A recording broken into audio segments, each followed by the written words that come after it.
Hello students, तो आज हम देखेंगे बैलेंसिंग। ओके, क्लास 10th का ये chapter 1 chemical reaction and chemical equation का ये टॉपिक है बैलेंसिंग। ठीक है, बैलेंसिंग। ओके, तो पहला क्वेश्चन तो ये आता है कि बैलेंसिंग होती क्या है। ठीक है, सेकंड क्वेश्चन आता है कि बैलेंसिंग करते क्यों हैं। ठीक है, तो देखिए, तो अगर सिर्फ आपको ये बताना है, नंबर लेने हैं, तो उसके लिए आप ये बोल सकते हैं कि जब भी कोई केमिकल रिएक्शन होती है, ओके, तो केमिकल रिएक्शन जब भी होती है, जैसे कि अगर आप इसी का ले लेते हैं H2 + O2, ठीक है, हाइड्रोजन गैस और ऑक्सीजन गैस, तो ये दोनों क्या हैं? रिएक्टेंट्स हैं। क्या हैं? रिएक्टेंट। ये तो पता ही होगा आपको, रिएक्टेंट। और इधर क्या बन जाता है? H2O। तो इसको हम क्या बोलते हैं? इसको बोलते हैं प्रोडक्ट। ओके, तो अगर किसी भी केमिकल रिएक्शन में रिएक्टेंट और प्रोडक्ट दोनों में अगर एलिमेंट्स क्या हों? सेम अमाउंट में हों, सेम नंबर में हों, तो उसी को हम क्या बोलते हैं? बैलेंसिंग कहते हैं। जैसे कि अगर हम इसमें देखें, हाइड्रोजन कितने हैं? इधर 2 हैं, इधर कितने हैं? 2 हैं। ठीक है, यहाँ ऑक्सीजन कितनी है? 2 हैं।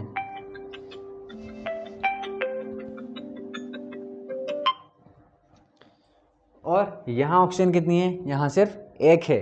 इसका मतलब ऑक्सीजन का जो अमाउंट है वो क्या नहीं है? बैलेंस नहीं है, तो हमें उसे बैलेंस करना पड़ेगा।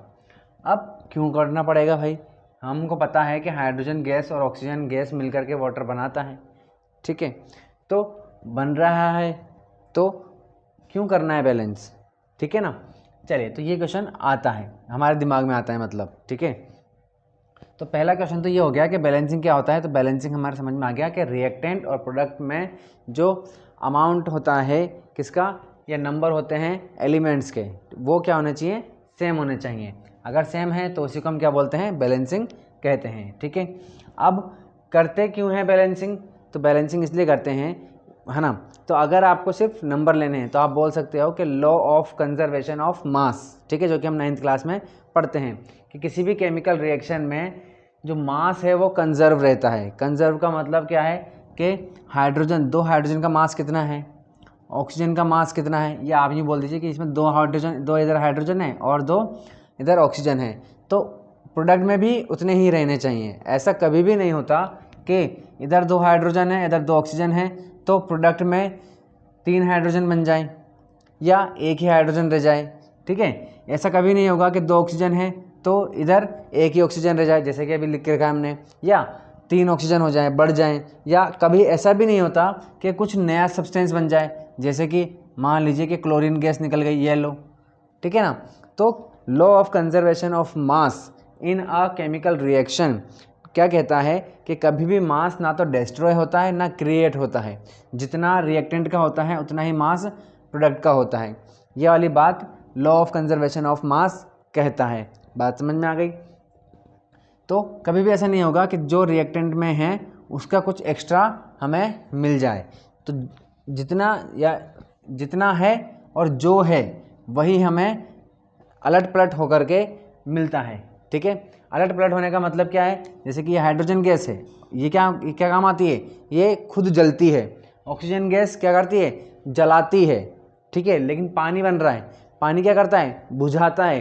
तो इसकी क्या है? प्रॉपर्टी एकदम अलग है। ये क्या है? एक नया सब्सटेंस है। ठीक है, तो केमिकल रिएक्शन में क्या होता है? केमिकल चेंज में क्या होता है? कोई नया सब्सटेंस बनता है। ठीक है, तो ये केमिकल जो हमारा प्रोडक्ट बना है, ये कैसे बना है? इधर देखिए, तो ये हाइड्रोजन टूट गया, ये हाइड्रोजन टूट गया इधर। ठीक है ना, इधर से इसको मैं इरेज कर देता हूँ। ठीक है, यहाँ पर ये ऑक्सीजन आ गया। ओके, तो अब ये 2 हाइड्रोजन मिल करके और ये एक ऑक्सीजन मिल करके क्या बना रहे हैं? वाटर बना रहे हैं। बात समझ में आ रही? इसका मतलब इस यहाँ पर क्या होता है? एटम्स टूटते हैं और फिर एक दूसरे से जुड़ते हैं। तो एटम्स टूट करके और एक दूसरे से जुड़ करके नया प्रोडक्ट बनाते हैं। बात समझ में आ गई। बट जब ये टूटते हैं और जुड़ते हैं तो कोई नया प्रोडक्ट आ जाता है क्या, कोई नया एलिमेंट आ जाता है या कोई नया एटम आ जाता है बीच में, नहीं आता है। जितने हैं उसी से ही वो काम करते हैं। बात समझ में आ गई। चलिए, तो आप अगर कोई पूछे कि बैलेंसिंग क्यों ज़रूरी है तो आप ये लिख सकते हैं या ये बता सकते हैं कि law of conservation of mass in a chemical reaction के वजह से ये बैलेंसिंग करना ज़रूरी है, क्योंकि law of conservation of mass यही कहता है। ठीक है, क्या कहता है कि रिएक्टेंट और प्रोडक्ट इनके अमाउंट, इनका जो एलिमेंट्स हैं, दोनों नंबर ऑफ एलिमेंट्स हैं वो क्या होते हैं, इक्वल होते हैं। बट ये रूल आया कहाँ से, ये भी तो बात है भाई। रूल किसी ने बनाया होगा, उसे कैसे पता चला।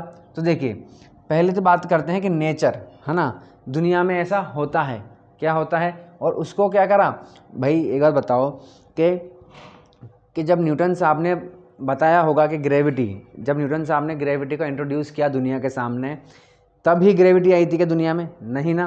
तो ग्रेविटी तो पहले से थी। ठीक है, तो उसी तरीके से वो तो उन्होंने सिर्फ बताया, तो उसी तरीके से ये वाला लॉ दुनिया में काम करता है। बस ये तो किसी साइंटिस्ट ने क्या करा, उसको नोटिस किया, तब जा कर के लोगों को बताया। बात समझ में आ गई। तो अब देखो ऐसा क्यों नहीं होता, समझो बात को। यहाँ देखिए कि ये हाइड्रोजन है, ठीक है ना, हाइड्रोजन गैस है, ये टूट जाएगी, टूट करके एक हाइड्रोजन और एक हाइड्रोजन एटम, ये इसी तरीके से ये ऑक्सीजन है, ऑक्सीजन, ये एक एटम और ये एक एटम टूट जाएगा। अब जब ये दोनों मिलते हैं तो ऐसा पहले टूटते हैं, टूटने के बाद वाटर बनने के लिए क्या चाहिए, एक हाइड्रोजन ही, यानी कि 2 हाइड्रोजन चाहिए और एक ऑक्सीजन चाहिए। ठीक है, तो आराम से बन सकती है वाटर बनने के लिए, जितना हमें एटम्स चाहिए उतने एटम हमारे पास हैं। तो फिर क्यों नहीं बनता है, इसलिए नहीं बनता है क्योंकि यहाँ पर एक एक्स्ट्रा एटम और है, एक बच रहा है हमारे पास। और एटम का रूल क्या है, या इस दुनिया में एटम का रूल क्या कहता है, या इनका नेचर क्या है। इसका नेचर ऐसा है कि अकेला एटम कभी भी नहीं रहता है, अकेला एटम एग्जिस्ट नहीं करता है, ये हमेशा किसी न किसी से जुड़ना चाहता है या जुड़कर ही रहता है। ठीक है, तो अब ये तो जुड़ जाएंगे आपस में, इनका तो काम हो गया, लेकिन इसका क्या होगा भाई, तो ये अकेला नहीं रह सकता है, इसीलिए ये इनको भी नहीं जुड़ने देगा। तो क्या करें, इसीलिए तब ये अगर आप सिर्फ एक हाइड्रोजन का मॉलिक्यूल लेंगे और ऑक्सीजन का एक अगर मॉलिक्यूल लेते हैं, तो देखिए मॉलिक्यूल क्या होता है, एलिमेंट क्या होता है, कंपाउंड क्या होता है, यहाँ पर ही डाउट आ सकता है। एटम क्या होता है, तो इन चारों में एटम, एलिमेंट, कंपाउंड और मॉलिक्यूल, इन चारों में कन्फ्यूजन रहता है बच्चों को। तो इसकी वीडियो हम पढ़ा चुके हैं पहले ही। ठीक है, तो हमने हाइड्रोजन गैस का एक मॉलिक्यूल ले लिया, ऑक्सीजन गैस का एक मॉलिक्यूल ले लिया है। ठीक है, तो अगर अपन ये लेंगे तो वाटर कभी भी नहीं बनेगा ही नहीं। क्यों नहीं बनेगा, क्योंकि अगर ये कोशिश भी करेंगे तो ये एटम इसको नहीं बनने देगा। इसीलिए हमें क्या करना पड़ेगा, आप देखिए एक ऑक्सीजन ने 2 हाइड्रोजन से जुड़ करके क्या बनाया, वाटर बनाया। इसी तरीके से इसको भी क्या चाहिए, 2 हाइड्रोजन चाहिए। बात समझ में आ गई। इसका मतलब ये है कि अगर आप ऑक्सीजन का एक मॉलिक्यूल, आप वाटर बनाना चाहते हैं और आप ऑक्सीजन का एक मॉलिक्यूल लेते हैं, तब आपको क्या करना पड़ेगा, हाइड्रोजन के 2 मॉलिक्यूल लेने पड़ेंगे। बात समझ में आ गई। जैसे कि ये 2 हाइड्रोजन मिलकर के ये, और ये 2 हाइड्रोजन मिलकर के ये मॉलिक्यूल बना रहा है। ठीक है, अगर हाइड्रोजन के 2 मॉलिक्यूल लेते हो और ऑक्सीजन का एक मॉलिक्यूल लेते हो तो ही आपके पास वाटर बनेगा। ठीक है, और वाटर का एक मॉलिक्यूल नहीं बनेगा, कितने बनेंगे, 2 बनेंगे। देखिए आप देख सकते हैं यहाँ पर, ठीक है ना, ये एक ऑक्सीजन, ये एक वाटर बन गया, और इस तरीके से ये एक वाटर बन गया। इसका मतलब दुनिया में कभी भी जब भी वाटर का मॉलिक्यूल बनेगा, एक वाटर मॉलिक्यूल नहीं बनेगा। कितने बनेंगे, हमेशा 2 बनेंगे। क्यों बनेंगे, क्योंकि आपको एक ऑक्सीजन का मॉलिक्यूल तो लेना ही पड़ेगा। एक ऑक्सीजन का मॉलिक्यूल लोगे यानी कि 2 ऑक्सीजन के एटम आ जाएंगे, ये 2 ऑक्सीजन के एटम, और इन दोनों को 2-2 हाइड्रोजन चाहिए। ठीक है, तब ही जा करके वाटर बनेगा।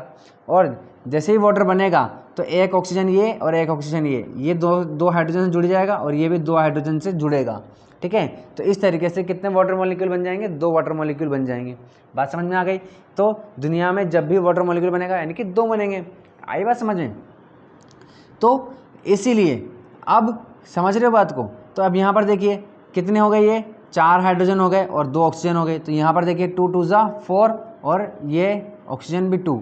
ठीक है ना, तो ये नेचर है दुनिया का कि जितने एटम रिएक्टेंट्स में होंगे उतने ही एटम प्रोडक्ट में होंगे। बट अब देखिए ये जो मैंने ऐसे लिखा है ये मैंने सिर्फ समझाने के लिखा है, ऐसा नहीं लिखते हैं। लिखते कैसे हैं, इस तरीके से लिखते हैं, ठीक है।